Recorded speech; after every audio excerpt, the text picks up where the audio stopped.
We're back in downtown Sioux Falls and back talking more South Dakota hoops. Joining Kelly and I now up here on the set is head coach of the University of South Dakota men's team, Todd Lee. Todd, the only new coach in the Summit League this season, and he's right here with us. Todd, so you've been on the job a few months. I guess the first question I need to know is, you feel like you're finally finding your groove, getting settled in a bit? Yeah, it's been interesting. We've had some roster changes. The biggest thing was to get to know our players on the roster. We've got great young men. I feel really fortunate to have Tyler Peterson, Trey Birch-Manning, Tyler Hagedorn, and Tristan Simpson back. They're very good players. They're leaders, great young men. So the biggest thing was to get to know the players on our roster, and we did have some changeovers, so we had to sign some players in the spring, more than you normally want to. But I am getting settled in, and we got our staff hired, finished our schedule, got the roster set, so we're good to go. Those four guys you mentioned all played big roles for this team, have for quite a while. How important are they for the trajectory of your program in year one? Well, they're very important. Trey Birch-Manning and Tyler Hagedorn are all conference players, and they're seniors. So I feel very fortunate to be able to coach those two players. And then Tristan Simpson and Tyler Peterson returning backcourt. So for us to have those four players coming back, it's a big boost. Two seniors, two juniors, so you do have some experience there. And then they've won 26 and 22 games, won a league title. So they're used to winning, and I can feel that. They're used to. They're a very competitive group. They like to. Sometimes, I've met with them after we've done a number of practices, and they, I try to find out what they like to do, and they're like, "Coach, we want to compete. We want to get after it." So we do compete a lot in practice, but they are a competitive group. When you throw the ball up and start keeping score in anything, whether it's shooting contests, whether we're defending, whatever we're doing, they like to compete, so that's a good feeling. Great core of experience returning, but also, as you mentioned earlier, a lot of newness to the program. 7 new kids, 5 of those freshmen, 2 transfers. But when you come into a program and you're teaching your new style plus having those new kids, do you feel like that's an advantage or a disadvantage to be teaching that new style? Everything is new, but having kids that kind of have a clean slate. Well, for the new kids, it is a clean slate, so it's an advantage for them. For me, it's not good to teach a whole new because to teach a whole new system to players, as you well know, there's terminology. You've got a different the way we run offense, the way we guard, defensively, everything we do, the way we run transition, everything's different. And so when you're going through that whole process, there is so much teaching going on. And the biggest challenge too is not just to teach it to our players, but our staff. The only one who knows the system is me. So we've had a lot of meetings. We have a lot of film. You're teaching a lot of fundamentals right now. And I know at this time of the year you usually are, but we're teaching more than usual. And it's a big challenge. The biggest challenge for us is everything is new for our players and our staff. And that is quite the process. So they're getting used to it, and you can also see they start to believe in certain things, and then you kind of build blocks, and okay, they believe in that, now we're doing that, believe in that, because you do have to, because they've had success and they are older, you do have to get them used to it, have them, I don't want to say convince them, but you've got to get them to buy in. And so that's been the biggest challenge. The guys are learning it. The coaches are learning it. Fans, though, won't get the opportunity to see it for a couple of weeks yet. So how best can you communicate some of the fundamental differences between what you're going to do this year and what they've gotten used to seeing here over the last 4 years? Well, they played pretty fast, makes and misses. They got after it. We pushed the ball in transition on misses and turnovers really hard. We run more sets. They ran more motion. Okay. They ran kind of a 5-man motion. There's a million different ways to coach. It's not right or wrong. We run a lot more sets. I was fortunate enough to coach with 2 pro coaches, Eric Musselman and Dan Marley. I am more into advantage, disadvantage. If a person can't guard somebody, we're going to go at them. If somebody can't guard a ball screen, we're going to put them in the ball screen all night long. We set a lot of ball screens. We space. It's not real complicated. If you can shoot it, we're going to set screens for you. If you're good with the ball, we're going to have you penetrate. If you're good with ball screens, we're going to have you in ball screens. So, and if we can post you up, we're going to post. We'll post our guards up as much as we post our posts. I just look for advantages, and I look for who we want to attack. So I would say that from an offensive standpoint. From a defensive standpoint, we play man-to-man, what they played last year. A lot of similar things. Now, what we have to teach is the terminology is different, and that's the tough part.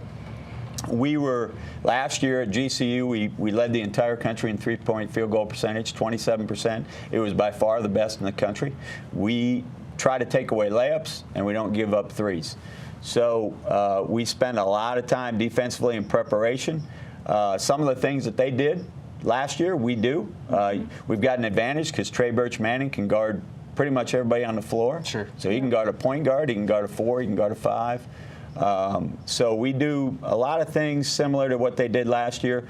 I think there'll be a little bit more emphasis on some details, guarding the 3, taking away that, because I don't like to give up threes, and I don't like layups. So we try to make people shoot mid-range contested shots. Okay. So in a short, or maybe a long, maybe that was too long for you. In a short synopsis, that's what I asked for explanation. Yeah. That's what we got. Well, I'm a coach, so I got to explain it. I feel like Kelly, you know, she knows. She's like, yeah, I know what you're talking about. Yeah. Oh my gosh. Well, talking about Trey Birch-Manning at South Dakota's media day, he said, yeah, there's all these terminology changes, whatever, but at the end of the day, basketball is basketball. And so that's been working. You know, you have a great group of players that can just make basketball plays. But TBM, talk about his versatility on defense. You've been working with him on offense to become more of an outside shooter. How is that going to impact your team's game? Well, it's going to be big because I've watched every one of our films from last year. And to be honest, they didn't guard him on the perimeter. And and the first thing I do when I scout a game is I figure out who you don't guard. And when you can find a guy you don't have to guard, that's a big advantage. Yeah. So when I got there in the spring and I watched all the games, I said, and his shot was not bad. He just didn't make them, and then because he lost his confidence. Last year he made 7 threes. We've had an inter-squad scrimmage, and we've had a scrimmage. He's already made 7 threes. Wow. So we spent a lot of time in the spring and summer with his shot. So he can now make a 17-footer very consistently and make the 3 very consistently. He shoots a 3 really well. So now you got to guard him on the perimeter, which spaces the floor. Because we have other guys that can shoot with Tristan and Tyler Peterson and Hags and Cody Kelly. Defensively, he is a high major defender. Yeah. He can guard 1 through 4, and he can guard smaller 5s. We have no issue switching him on a point guard, a 2, a 3. That is a big advantage for us. And he's got a big motor, and he's very tough. So he is a really, really good defender. All right, got a couple of bonus questions for you. Hashtag know your coach, and Elena Lanson has the first of 2 of those. Yeah, I know fans are really excited to get to know a little bit more about you. So the first fan question is, what do you need to learn about the team before conference play starts? Well, I always say it takes about 8 games to know your team. You figure out what guys can and cannot do, strengths and weaknesses of your team, the adjustments you have to make. So after about 8 games, and it's going to be tough to start because we go to the Bahamas after. Sounds awful. We go to the Bahamas for 3 games, and we play High Point, Tubby Smith, who's always one of the best coaches in the country, and UMBC, team that beat Virginia last year, and then we play Air Force from the Mountain West. So after about 8 games, I'll know a lot more about our team, but we'll figure out strengths and weaknesses, adjustments we have to make, and so it'll take a little while, but I'm learning every day just like they are because it's a new system. They're new and I'm new. I know we're excited to see that as well. And last question for you, what coach from your history has made the biggest influence on your life? That I would not say one. I would say I have been so fortunate to coach with great coaches, starting out with Hank Egan, who was at the Air Force Academy for 13 years as a head coach, then University of San Diego. Then he coached in the pros. He won an NBA championship with Greg Popovich. He coached Greg Popovich in college at the Air Force Academy. He has coached with the Cleveland Cavaliers, Mike Brown, who I coached in college, Eric Musselman, who's one of my best friends, who also coached in the NBA. They all hired him. That was the former coach. Now imagine that. It's great. Hank's one of the greatest people you'd ever meet in your life, and he's an unbelievable person.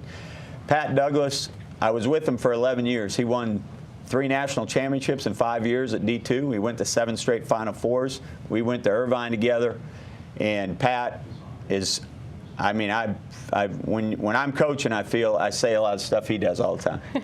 And then I did coach with Eric Musselman in the CBA, and Eric's one of the best coaches in the country. And he's got Nevada, Reno, if you can imagine, 6th in the country, which is an unbelievable accomplishment.